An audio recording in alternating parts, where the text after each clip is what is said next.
It's an unfortunate fact that prior to Russia's invasion of Ukraine, one of the main things that the average Westerner knew about the country was that it was home to the single worst nuclear disaster of all time, the 1986 meltdown of reactor number 4 of the Chernobyl nuclear power plant, about 80 miles north of where I'm sitting right now in the capital.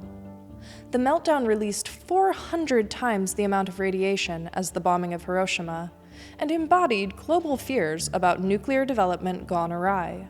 It was a series of mistakes and miscalculations that spiraled into a humanitarian and ecological crisis whose effects will be felt for generations to come. And it was a colossal failure on the part of the government, the Soviet regime in Moscow, to warn the public and contain the disaster before it affected millions in Ukraine, Belarus, and far beyond. The disaster was a warning that humanity might destroy itself with the technology it creates, if caution and diligence fail. So it's with no joy that I say that Russian attacks have caused blackouts at both the defunct Chernobyl nuclear plant and the active Zaporizhzhia nuclear plant in south-central Ukraine, the largest nuclear power station in Europe, which has been occupied by Russian forces since 2022.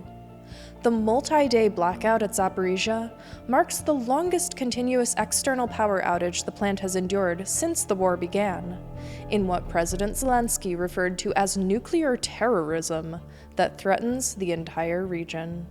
Hi, I'm Belokur. Visit the link in bio to watch the latest episode of Ukraine This Week.